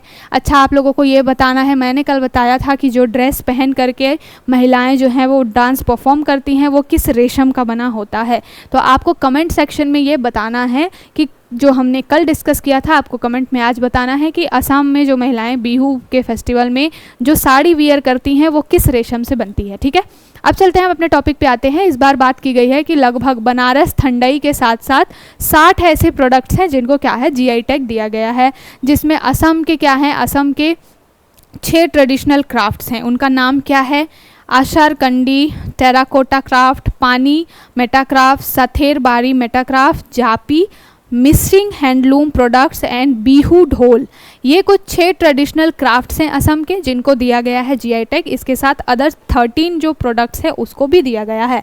तो सबको यहाँ पर पढ़ना पॉसिबल नहीं है, मैं पढ़ भी दूंगी तो आप भूल जाएंगे, लेकिन आपको क्या करना है, आपको गूगल पे सर्च करना है, जो भी रिसेंट प्रोडक्ट्स मिले हैं जीआई टैग से रिलेटेड उनको आपको एक लिस्ट बना के रख लेनी है और 2-3 बार उसको एक बार गो थ्रू हो जाना है। ठीक है, तो असम में पहले तो ये 6 ट्रेडिशनल क्राफ्ट्स हैं, उसके बाद में 13 अदर प्रोडक्ट्स हैं, जैसे कि इसमें क्या है, Bodo women and Bodo eri silk, साथ के साथ अहिंसा करके एक नॉन वायलेंस फैब्रिक मिलता है वहाँ पर असम में, अहिंसा फैब्रिक। तो बहुत ही यूनिक तरीके का नाम भी है और ये एक फैब्रिक है अहिंसा फैब्रिक, कहाँ पे, असम में। तो इसको भी जीआई टैग मिला है। साथ के साथ सिल्क वॉर्म सामिया रेसिनी, ये भी एक तरीके का क्या है, सिल्क वॉर्म यानी कि जो रेशम से बनने वाली चीज़ है, तो इसको भी जीआई टैग वगैरह मिला है।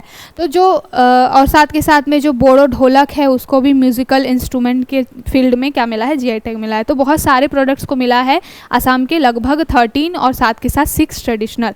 उसके बाद में बनारस की जो ठंडई है, हर किसी को मालूम होती है भैया, ठंडई और होली का त्यौहार अभी अभी बीता है तो बहुत सारे लोगों ने पी भी होगी। तो बनारस के फेमस ठंडई को क्या किया गया है, बनारस का फेमस तबला और जो ठंडई है उसको भी जीआई टैग दिया गया है। तो ये पूरा जो टॉपिक है ये बहुत ही इंपॉर्टेंट है, कौन से क्षेत्र में किस रीजन में किस प्रोडक्ट को मिला है। मेघालय का एक प्रोडक्ट है लाइरेनी पॉटरी, और मेघालय का जो चुबिकची है उसको भी मिला है जीआई टैग। तो ये जो नाम है इसको आप लिस्टिंग कर लेंगे, 2-3 बार उसको गो थ्रू होंगे तो आपको याद हो जाएगा। रिसेंट में जिन प्रोडक्ट्स को मिलते हैं उनसे रिलेटेड आपके प्रश्न बनते हैं। तो जीआई टैग के बारे में हमने पहले भी चर्चा की है, क्विक हम ले लेते हैं रिवीजन। तो जीआई टैग क्या होता है, भौगोलिक संकेतक होता है। किसी क्षेत्र विशेष में कोई प्रोडक्ट होता है, कोई उपज होती है, कोई क्राफ्ट होता है, उसको पहचान देने के लिए जीआई टैग दिया जाता है। जैसे कि हमने बात की थी गोवा काजू की, तो गोवा काजू है 100 साल से 200 साल से उस रीजन में उगाया जा रहा है, तो उसको एक विशेष पहचान देने के लिए उसका नाम गोवा काजू और उसको जीआई टैग दे दिया गया। मतलब अब वहाँ के लोगों की उस पर क्या होगा, एक अधिकार हो गया। अब कोई अन्य व्यक्ति गोवा काजू के नाम से लोकल ब्रांड, लोकल प्रोडक्ट का काजू नहीं बेच सकता है ना। तो जीआई टैग इसीलिए दिया जाता है, भौगोलिक संकेतक किसी विशेष क्षेत्र में क्या होता है, किसी उत्पाद को विशिष्ट पहचान देने के लिए ये बनाया जाता है। कब शुरुआत हुई है, 1999 में इसको शुरू किया गया। एक रजिस्ट्रेशन ऑफिस होता है जो कि चेन्नई में है और वहाँ पर क्या होता है, इसका रजिस्ट्रेशन कराया जाता है। ठीक है, और हर 10 साल में क्या होता है, रिन्यू कराना होता है। तो ऐसा नहीं कि एक बार ले लिया, वन टाइम हो गया, तो ऐसा नहीं होता है। 10 साल में, हर 10 साल में क्या होता है, जीआई टैग को रिन्यू कराना होता है। जिस भी प्रोडक्ट को जीआई टैग में शामिल किया गया 10 साल के बाद उसको रिन्यू कराना होता है। पिछले साल लद्दाख का खुबानी, महाराष्ट्र का सफ़ेद प्याज, तमिलनाडु का कांजीवरम, केरल का नेयर चावल, पश्चिम बंगाल की मिष्टी दोई एक मिठाई है, इस सब को क्या किया गया था, जीआई टैग में शामिल किया गया था। तो हम लोगों ने थोड़ा सा अपना ब्रीफ प्रीवियस भी देख लिया और उसके बाद हमने क्या देख लिया कि जो भी प्रोडक्ट्स को मिले हैं अब आपको खुद से भी इसकी लिस्टिंग करनी है और बार बार उसको गो थ्रू होना है। अब चलते हैं हम अपने अगले एडिटोरियल की तरफ। द हिंदू की तरफ से छपी ये संपादकीय है, इसमें क्या बताया गया है, water deficit version other adverse event for the poor. देखिए, वाटर क्राइसिस का बहुत सारा नेगेटिव इफेक्ट है, फूड क्रॉप्स पे भी बहुत ज़्यादा इफेक्ट होता है, क्लाइमेट के ऊपर इफेक्ट है, इंसानों के लिए जल है तो जीवन है वाली बात है, पानी नहीं रहेगा तो जीवन संकट में हो जाएगा। इसमें बात की गई है कि वाटर क्राइसिस जो है वो गरीबों को किस तरीके से इफेक्ट करता है। तो पहली बात तो इसमें क्या बोली गई है कि the Here is only enough water to fill 23% of the holding capacity in all South India. South India के रिस्पेक्ट में बात की गई है कि ओनली 23% ही वाटर है जो कि क्या कर सकता है, कैपेसिटी अवेलेबल है रिजर्वायर्स में, जो कि प्यास को बुझा सकता है। साथ के साथ इसमें बात की गई है कि 2017 से क्या हो रहा है, समर टाइम में वाटर क्राइसिस बहुत ज़्यादा हो रहा है। 2017 से ये डे बाय डे बढ़ रहा है और इसका कारण क्या, साथ के साथ ये भी बात की गई है कि 2026 तक ये प्रेडिक्शन है कि जो 93% क्या हो जाएगा, ये पहुंच जाएगा। अभी जो वाटर क्राइसिस है वो 2026 तक क्या होगा, 93% तक बढ़ जाएगा, यानी कि बहुत ही भयावह स्थिति, सीवियर वाटर क्राइसिस होने वाला है। साथ के साथ इसमें बात की गई है कि ये तो रीजंस हुए, क्या चल रहा है इफेक्ट, ये बात की गई है कि अल नीनो जो है या जलवायु परिवर्तन जो है उसकी वजह से कहीं ना कहीं ये जो वाटर का क्राइसिस है वो बहुत ज़्यादा बढ़ रहा है। पहली बात तो ये है कि मानसून कम होना, मानसून में बारिश की कमी होनी एल नीनो की वजह से, जैसे मैंने बताया हुआ है पहले भी कि एल नीनो क्या होता है, जब भी पानी का टेम्परेचर बहुत ज़्यादा बढ़ जाता है उसकी वजह से पानी में आर्द्रता बढ़ जाती है और आर्द्रता बढ़ने की वजह से बूंदें इतनी मोटी और भारी हो जाती हैं कि वो पेरू वाले तटों पे ही बरस जाती हैं, बहुत ज़्यादा दूरी डिस्टेंस वो नहीं ट्रेवल कर पाती हैं और इस वजह से ऑस्ट्रेलिया और इंडिया वाले रीजन में पानी जो है मानसून में वो कम गिरता है, बारिश कम होती है। तो एल नीनो की वजह से, एल नीनो का जब नेगेटिव इफेक्ट पड़ता है तो इंडिया में और साथ के साथ में अदर रीजन्स में क्या होता है, मानसून की कमी हो जाती है, मानसून में बारिश की कमी होती है, जिसकी वजह से ये होता है। अब सिर्फ इसमें एल नीनो का ही नहीं बताया गया है, ये भी बताया गया है कि ग्राउंड वाटर लेवल के कम होने के बहुत सारे कारण हैं। जैसे कि एक तो बात है कि हम सही समय पे क्या है वाटर को कंजर्वेशन करने की बात नहीं कर रहे हैं, एल नीनो का इफेक्ट तो है ही है। साथ के साथ में कुछ ऐसी पॉलिसीज़ इतनी अच्छे लेवल की नहीं है गवर्नमेंट की, उसकी वजह से क्या हो रहा है, जल संरक्षण पे बहुत ज़्यादा फोकस नहीं दिया जा रहा है। दूसरी बात यह है कि इसके बारे में बताया गया है कि इफेक्ट क्या पड़ रहा है इसका, तो इफेक्ट ये पड़ रहा है कि फूड क्रॉप जो हो रहे हैं, जैसे कि अभी हमने इसके पहले एडिटोरियल में बात की कि पानी की कमी की वजह से इलायची की फसल पे इफेक्ट पड़ रहा है। तो केवल इलायची नहीं, अब भारत में सबसे ज़्यादा कंजप्शन किसका होता है, चावल और गेहूं का, और हम ये भी जानते हैं कि चावल के लिए बहुत ज़्यादा पानी की ज़रूरत होती है। तो मान लीजिए कि अगर बहुत ज़्यादा सूखा पड़ेगा तो क्या होगा, अगर बहुत ज़्यादा सूखा पड़ेगा चावल की उपज के लिए पानी की कमी हो जाएगी, तो कहीं ना कहीं चावल की उपज कम होगी और फिर एक फूड क्राइसिस भी क्या होगा, क्रिएट होगा। तो इसमें बात की गई है। साथ के साथ में इसमें यह भी बात की गई है कि जो फूड क्राइसिस है वो तो कम होगा ही, इसका कारण क्या है कि inefficiency, water refuse insufficiency, insufficient community involvement and indoor. तो बात की गई है कि पानी का जो फूड की तो कमी होगी ही होगी, साथ के साथ में इसका एक रीज़न ये है कि जो लोगों की कम्युनिटी है उनका इन्वॉल्वमेंट बहुत कम है पानी को स्टोर करने के लिए, और इसका एक नेगेटिव इफेक्ट जो गरीब तबका है उसके ऊपर पहुंचता है, क्योंकि गरीब तबका जो क्या है कृषि पर डिपेंड करता है। पहली बात तो ये, तो कृषि पर डिपेंड है, अगर पानी की कमी हो गई है तो वो उपज उनकी कम हो जाएगी, और आप देखते ही हैं भारत में किसानों की क्या स्थिति है। तो जो सबसे ज़्यादा इफेक्ट किस पर पड़ेगा, पूरी ओवरऑल आबादी को पड़ेगा, लेकिन गरीबों के ऊपर भी इसका बहुत ज़्यादा इफेक्ट पड़ेगा। साथ के साथ में अगर पानी की कमी होगी, अगर कृषि की उपज कम होगी, उनको फूड सप्लीमेंट नहीं मिलेंगे, इसकी भी कमी हो जाएगी। तो कहीं ना कहीं ये पूरा जो आर्टिकल है वो ये बात करता है कि पहले तो क्या आंकड़े हैं, दूसरी बात करता है कि इफ़ेक्ट क्या है, अल नीनो तो इफ़ेक्ट है, मानसून इफ़ेक्ट है, साथ के साथ में ये भी इफ़ेक्ट है कि हम वाटर कंजर्वेशन पे ध्यान नहीं दे रहे हैं। तीसरी बात इसमें ये की गई है कि जो भी लोग हैं, जो सबसे ज़्यादा प्रभावित कौन होगा, जो पुअर जो एक ग्रुप है, जिन गरीब जो समुदाय है, वो बहुत ज़्यादा इसकी वजह से इफ़ेक्ट होगा। तो ये थी थोड़ी सी छोटी सी एक न्यूज़ आर्टिकल। यहाँ पर बात की गई है तमिलनाडु से related. Tamil Nadu accounts for 30% of India's electronic export. Bharat जो है वो टर्सरी सेक्टर में बहुत ज़्यादा एक्सपोर्ट के लिए जाना जाता है, ठीक है, और वहाँ पर इलेक्ट्रॉनिक जो डिजिटल जो चीज़ें होती हैं, इलेक्ट्रॉनिक जो आइटम्स होते हैं, उनकी बहुत बड़ी क्या होती है, ज़रूरत होती है, और भारत क्या है, लगभग प्रमुख एक्सपोर्टर्स में से एक है इस मामले में, ठीक है। और वहाँ पर अभी बात की गई है तमिलनाडु के रिस्पेक्ट में, तमिलनाडु में बात की गई है कि जो गुड्स क्या बोला, Tamil Nadu India's largest export in economic goods in financial 2023। तो फाइनेंशियल ईयर 2023 में तमिलनाडु का जो एक्सपोर्ट था वो सबसे ज़्यादा था, कितने परसेंट का, 30% का, और ये क्या है, ये भी उसमें भी इलेक्ट्रॉनिक गुड्स जो हैं उनका सबसे ज़्यादा एक्सपोर्ट हुआ। साथ के साथ इसमें बात की गई है कि the share of electronic goods sector in India overcome exports has more doubled mostly due to rise in Tamil Nadu's contribution. तो जो बात की गई है कि इंडिया का जो शेयर है एक्सपोर्ट के मामले में, इलेक्ट्रॉनिक के मामले में, वो क्यों ज़्यादा हुआ है, क्योंकि इसमें जो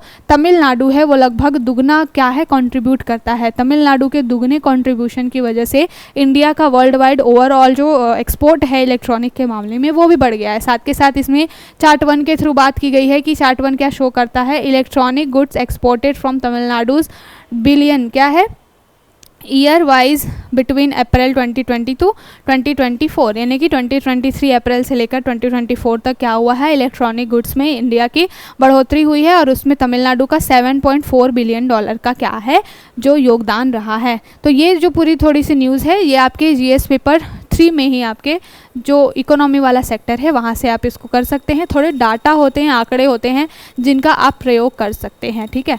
तो ये थोड़ी सी छोटी सी न्यूज़ थी, तमिलनाडु के ऊपर ज़्यादा बात करें इसलिए हम इसको बहुत ज़्यादा डिस्कस नहीं कर रहे हैं, लेकिन ओवरव्यू एक तरीके से पता होना चाहिए कि इसमें अलग अलग चार्ट के थ्रू यही बताया गया है कि फिजिकल ईयर 2022 में क्या स्थिति थी, फिर वो बढ़ करके 2023 में क्या हुई है और फिर वो 2024 में अभी फ़िलहाल में बढ़ी है। और इंडिया का एक्सपोर्ट ओवरऑल बढ़ने का एक कारण क्या है, इंडिया का एक्सपोर्ट बढ़ने का एक कारण है कि तमिलनाडु ने दुगना योगदान किया है इसलिए। तो ये थी कुछ आज की न्यूज़। आई होप आपको आज का सेशन अच्छा लगा होगा। अगर आपको हमारी ये पहल अच्छी लग रही है तो प्लीज़ ज़्यादा से ज़्यादा लाइक करें, शेयर करें, सब्सक्राइब करें नोटबुक आईएएस चैनल को। लोग वीडियो देख लेते हैं और उसको शेयर नहीं करते हैं, व्यूज़ हमारे कम होते हैं, मेहनत हम बहुत करते हैं ट्रस्ट मी, और हम हमेशा ये कोशिश करते हैं कि बहुत अच्छा एक कॉन्टेंट आपको प्रोवाइड करा पाए। तो आप हमारा भी मोटिवेशन थोड़ा बढ़ाए रखिए और ज़्यादा से ज़्यादा चैनल को शेयर करिए, लाइक करिए, कमेंट कीजिए। तो थैंक यू, आज के लिए इतना ही। कल फिर मिलेंगे नए टॉपिक्स के साथ। शुक्रिया।